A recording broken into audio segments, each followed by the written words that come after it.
Todo el castigo por nuestros pecados y por nuestra culpa es tomado por Jesucristo y puesto sobre Él en la cruz. Solo Jesucristo fue quien llevó la carga del pecado y la culpa de la humanidad.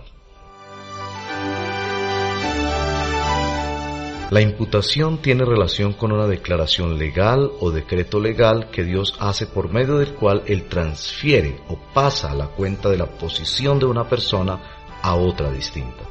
En este séptimo mensaje de la serie Entendiendo el Evangelio, el Dr. R.C. Sproul, en la voz de Julio Benítez, nos explicará de una manera clara lo que significa la imputación.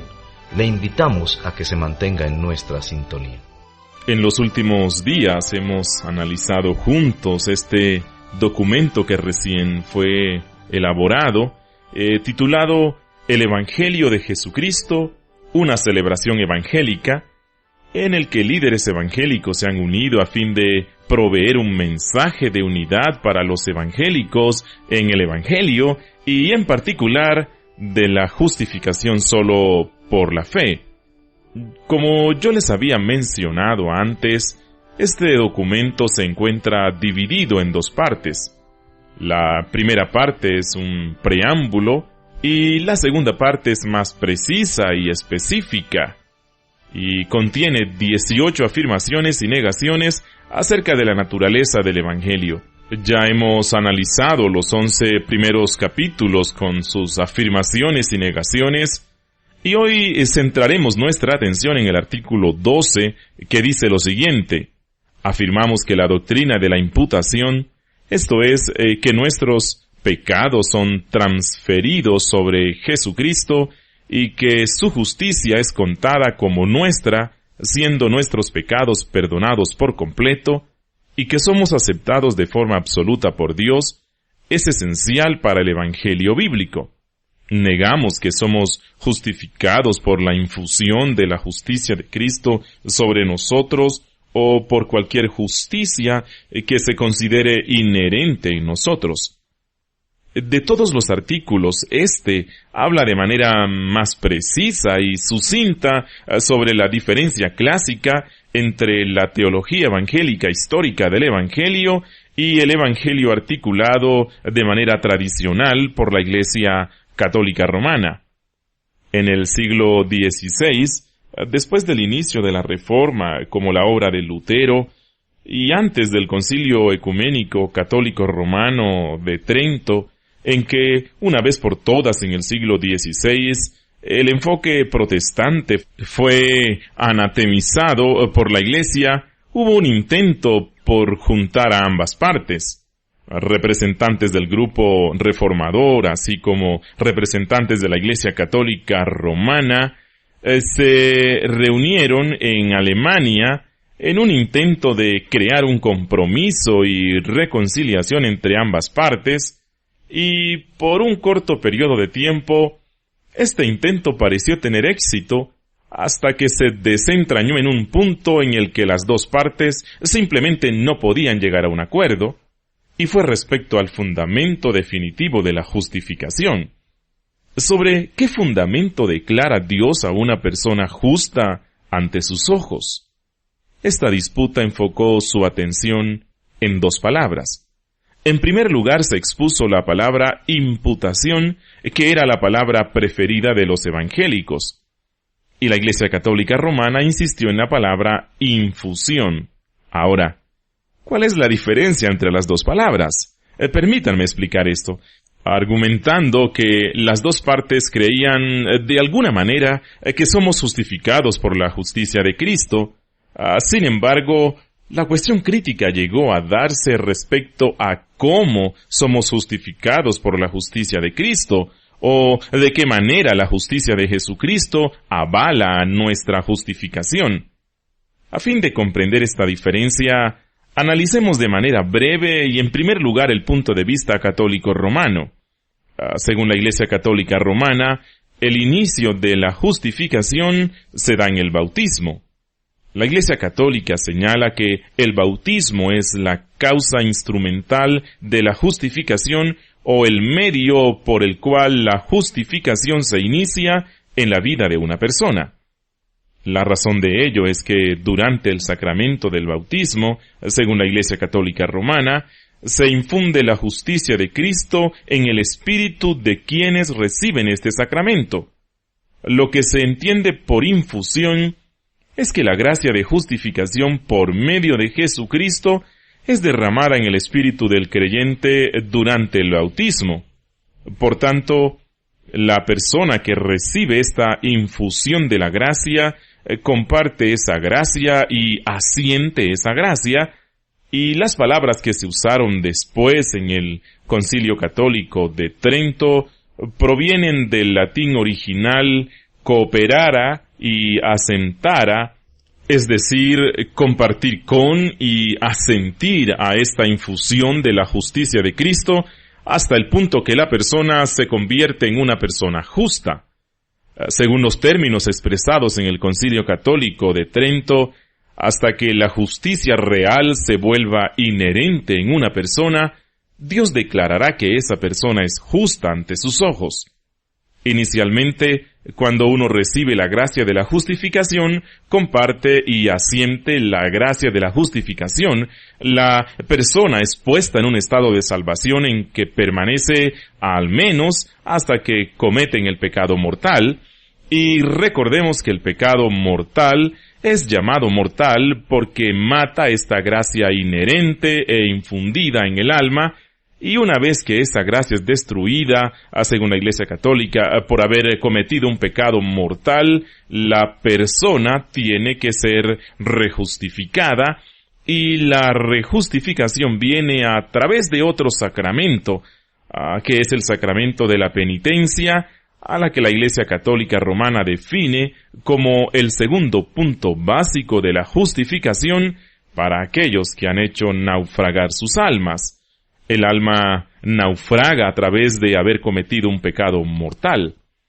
Según la Iglesia Católica Romana, la salvación se pierde y la única forma de restaurarla o recuperarla es a través de la infusión fresca de la gracia que ahora viene a través del sacramento de la penitencia. No es por accidente que este asunto se relacione con el sacramento de la penitencia, en particular en el tema de las indulgencias que provocaron tanta controversia con Lutero. Sin embargo, en contra de esta idea de que la justicia infundida, que en la actualidad reside y permanece en el espíritu de una persona, los reformadores enseñaban que la justificación no es por infusión, sino por imputación.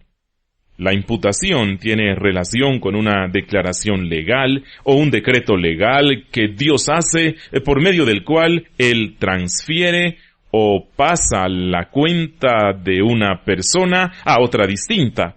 Y esta imputación es un camino de doble vía. En primer lugar, todo el castigo por nuestros pecados y por nuestra culpa es tomado por Jesucristo y puesto sobre Él en la cruz. En la expiación, Jesucristo es quien lleva la carga del pecado y la culpa de la humanidad cuando Dios la transfiere hacia Jesucristo. De esta forma se cumple lo que fue simbolizado en el ritual del Antiguo Testamento del día de la expiación, en que, adicionalmente al sacrificio ofrecido en el altar, había un animal que siempre estaba involucrado, de manera literal, el chivo expiatorio, para que el sumo sacerdote, que representaba a la nación, de manera simbólica, ponga sus manos sobre la espalda de ese chivo expiatorio. Y ese simbolismo era para indicar la transferencia o la imputación de los pecados de la humanidad sobre la espalda del chivo, y después de que el pecado y la culpa eran transferidos al chivo, entonces ese animal era llevado a un lugar silvestre, afuera, en la oscuridad. Por lo tanto, esta idea de la imputación está muy enraizada en el sistema sacrificial del Antiguo Testamento. Y comprendemos que en la cruz nuestros pecados son transferidos hacia Cristo por declaración o decreto legal de Dios. Pero esa es solo la mitad de la historia de la justificación, porque después de que Cristo pagó nuestras culpas y pecados, Esto nos podría dejar en un estado de inocencia, pero no nos provee una justicia positiva o ningún mérito particular. Y Dios, en el acto de la justificación, quiere ver que su ley de la justicia sea cumplida en nosotros. Como hemos dicho, Jesucristo no solo murió por su pueblo, sino que también vivió por nosotros. Nuestra redención no fue lograda solo por medio de la expiación de Jesucristo.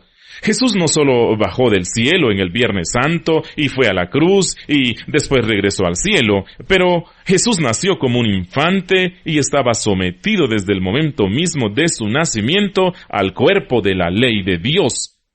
Y toda su vida fue vivida para cumplir la ley de Dios en cada uno de sus puntos, de modo que Jesucristo ganó o recibió como mérito la bendición de Dios por medio de su justicia perfecta. Es así que en nuestra justificación existe una doble imputación. Por un lado, nuestra culpa es imputada o transferida hacia Jesucristo, y la otra mitad del intercambio es que su justicia después nos es imputada a nosotros. De modo que los reformadores dijeron que somos justificados solo por la fe, lo cual significa dos cosas. En primer lugar, la palabra fe, por o a través, estaba definida por los reformadores como la causa instrumental de la justificación. Recuerden que para Roma, la causa instrumental es el bautismo, primeramente, y después el sacramento de la penitencia. Y para los reformadores, la causa instrumental de la justificación es la fe. Ese es el instrumento por medio del cual nos mantenemos aferrados a Cristo, por medio del cual estamos unidos a Jesucristo. Y el mérito de Jesucristo es ahora apropiado por el creyente, de modo que todos quienes ponen su fe en Jesucristo, después tienen la justicia de Jesucristo transferida o imputada hacia la cuenta del creyente. La Iglesia Católica Romana rechazó este concepto de la imputación, señalando que podía involucrar lo que ellos llamaban una ficción legal. Esto es que si Dios hacía una declaración legal de que iba a tomar en cuenta la justicia de otra persona, de Jesucristo, como la de una persona que pusiera su fe en Él, literalmente la justicia de Jesucristo transferida a nuestra cuenta delante de Dios, eso sería una ficción, no sería real, y de hecho eso involucraría a Dios en una falsedad, porque no estaría basado en la verdad. Y la pregunta que Roma formulaba era simple: ¿cómo puede un Dios justo y santo considerar a alguien como si fuera justo cuando en realidad es injusto? ¿Cómo puede declarar que uno es justo cuando por dentro no lo es? Roma vio esto como una sombra a la integridad de Dios mismo, comprometiendo su justicia. Y los reformadores respondieron a eso afirmando que no es así, que es una acción legal y no hay nada ficticio en eso, porque en primera instancia la justicia que es imputada hacia nosotros por fe es una justicia real, es la justicia de Jesucristo y no hay ninguna ficción en su justicia. En segundo lugar, cuando Dios imputa algo de una persona a otra, esa es una imputación real, de modo que es una imputación real de justicia real para las personas que poseen una fe real. Y quiero añadir a eso que si nosotros objetamos en principio en la idea de la imputación, no solo tendríamos que rechazar la transferencia de la justicia de Jesucristo hacia nosotros, sino que tendríamos que rechazar a la cruz, porque es muy claro que Jesucristo murió en la cruz en sustitución de nosotros. Dios está derramando su ira sobre Jesucristo en lugar de hacerlo sobre nosotros, porque Dios ha transferido nuestra culpa a Jesucristo por medio de la imputación. Por lo tanto, el artículo donde dice en su afirmación, afirmamos que la doctrina de la imputación, esto es, que nuestros pecados sean contados o transferidos sobre Jesucristo y que su justicia sea contada como nuestra, siendo nuestros pecados totalmente perdonados y nosotros aceptados completamente por Dios, es esencial en el Evangelio de la Biblia. Permítanme hacer una pausa por un momento para comentar un poco sobre esto. Cuando se dice que algo es esencial, eso significa que sin eso no tenemos el Evangelio de la Biblia. Cuando este documento controversial fue presentado a la nación hace 4 o 5 años bajo el nombre de Evangélicos y Católicos Unidos, después en el año 97 se emitió una segunda parte denominada El regalo de la salvación. Parte del debate y controversia que surgió sobre ese documento era la cuestión de si el Evangelio estaba comprometido esencialmente porque en el primer documento no había una clara afirmación de la doctrina de la justificación solo por la fe, y aquellos que criticaban el ECT o Evangélicos y Católicos Juntos dijeron: ¿cómo se puede tener unidad de fe cuando no todos aceptamos la justificación solo por la fe, que es la afirmación central de los evangélicos en la historia? La cuestión era, entonces, si los evangélicos se habían rendido hasta el punto de rendir su identidad histórica en este acuerdo en particular. Y parte de lo que había detrás del esfuerzo de la segunda iniciativa, llamada El regalo de la salvación, era lograr un acuerdo sobre la idea de la justificación solo por la fe, y muchos creyeron que la segunda iniciativa alcanzó su objetivo.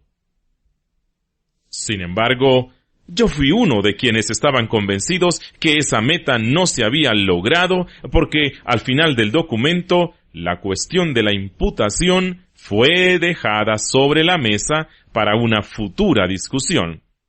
Y aquellos de nosotros que criticamos el documento El regalo de la salvación, manifestamos que mientras el concepto de la imputación permanezca sobre la mesa, no tenemos la doctrina protestante de la justificación solo por la fe. Por lo tanto, cuando hablamos de lo que era esencial, debe haber consistencia entre dos elementos. La primera es que la justificación solo por la fe es esencial para el Evangelio, de modo que sin la sola fide no tenemos Evangelio. En segundo lugar, el concepto de la imputación es absolutamente esencial para la doctrina de la justificación solo por la fe. Si no existe imputación, no tenemos una sola fide, y si no tenemos la sola fide, tampoco tenemos Evangelio. Por ende, lo que estamos afirmando es que si en esta doctrina de la imputación no tenemos el Evangelio, porque el Evangelio descansa sobre la transferencia de la justicia de Jesucristo sobre nosotros, la cual recibimos por fe, y la imputación es esencial para el Evangelio bíblico. La negación del artículo 12 dice: negamos que somos justificados por infusión de la justicia de Cristo sobre nosotros o por cualquier justicia que se crea que está inherente en nosotros. Esto divide claramente la doctrina evangélica de lo que se había pronunciado en el siglo XVI por el Concilio Católico de Trento. Nosotros siempre nos preguntamos ¿cuál es el significado e importancia de algunas de esas doctrinas para nuestra vida diaria y práctica? Sin embargo, yo no puedo pensar en nada más relevante para mi vida y para la vida práctica que conocer cómo puedo mantener una relación de salvación con Dios, quien es santo y justo, siendo que el mismo corazón del Evangelio es aquel en el que Dios nos comunica sobre nuestra reconciliación. Si pensáramos que nuestra redención dependía en cierto grado de mi propia justicia, eso podría ser contado como inherente en nosotros lo cual nos llevaría a la desesperación, porque la única justicia que posiblemente podría alcanzar los estándares que Dios impone sobre sus criaturas es la justicia y el mérito que fue alcanzado por Cristo y solo por Él. Es esta verdad la que escuchamos en el Evangelio. Y de esta verdad nos agarramos con nuestras uñas cuando pasamos por todas las demandas de nuestra existencia.